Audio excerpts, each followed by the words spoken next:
राहुल गांधी जी विदेश के दौरे में हैं और यह सर्वविदित था कि जैसे ही वो विदेश जाएंगे, भाजपा की आईटी सेल, चरण चुंबक एंकर, चवन्नी छाप ट्रोल नेता और बड़े बड़े ट्रोल मंत्री कूद पड़ेंगे ये कहने पर कि अरे मोदी जी की बेइज्जती होगी, अरे देश के खिलाफ बोल दिया, अरे देश का विदेशी धरती से अपमान कर दिया। दो तीन चीजें लेकिन कही जा रही हैं, तो पहले उसका जवाब दे देती हूं।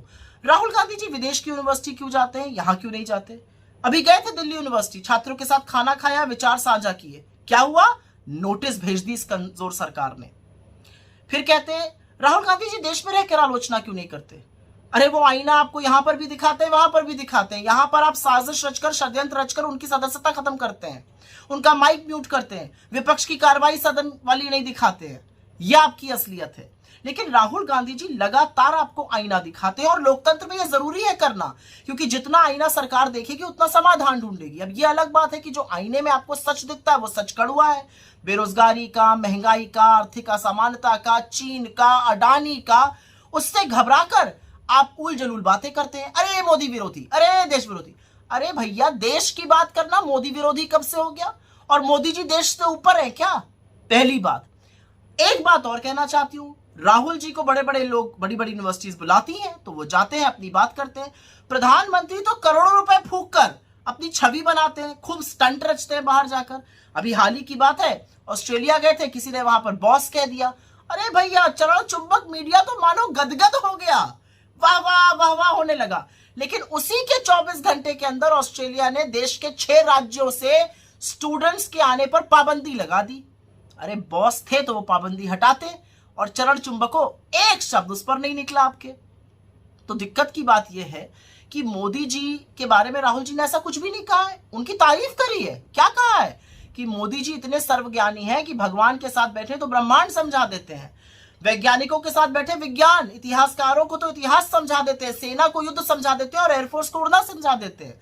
अरे मोदी जी तो वो सर्वज्ञानी हैं जिनको ये सारी बातें आती हैं। अब भक्त असमंजस में है कि इस पर क्या कहें। अगर कुछ कहेंगे तो मोदी जी की काबिलियत पे शक हो गया, और अगर कुछ नहीं कहेंगे तो मतलब राहुल जी की बात सही है, तो फंस गए बेचारे भक्त। लेकिन भक्तों, मुझे आपको एक छोटी सी राय देनी है, और राय यह है कि मोदी जी ने महानतम थ्योरियां दी हैं इस दुनिया को। याद है ना, रेडार थ्योरी, फिर गटर गैस से चाय बनाने वाली थ्योरी, फिर हवा से पानी निकाल लो विंडमिल वाली थ्योरी, फिर सदियों पुरानी कॉस्मेटिक सर्जरी थ्योरी, फिर 140 करोड़ के देश में 600 करोड़ ढूंढ लेने वाली थ्योरी, फिर मौसम नहीं बदला है हम बदल गए हैं थ्योरी, फिर 1988 में ईमेल और डिजिटल कैमरा वाली थ्योरी। मतलब लिस्ट तो बहुत लंबी है। A² B² is equal to 2AB वाली थ्योरी, फिर विवेकानंद जी, गुरु नानक देव जी और संत कबीर जी एक साथ बैठ के चर्चा करते थे। ये अलग बात है, वो अलग अलग सदियों में पैदा हुए थे।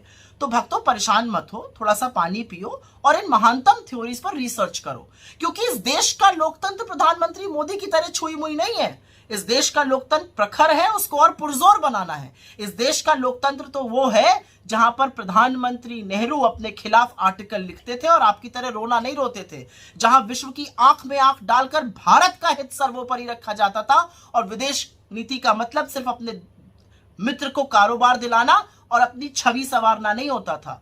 इसलिए मोदी जी और उनके भक्तों, काम पर ध्यान दीजिए। राहुल गांधी जी अपना काम कर रहे हैं, जो लोकतंत्र में एक नागरिक होने के नाते उनको करना चाहिए, विपक्ष का सदस्य होने के नाते करना चाहिए। आप लाख रोना रोते रहिए, मीडिया लाख सवाल उठाता रहे, असलियत ये सवाल आज पूरा देश उठा रहा है। आईना आपको दिखाया जा रहा है, आईने में आप देख नहीं रहे हैं, आप धूल आईने की साफ कर रहे हैं, लगी चेहरे पर हुई है।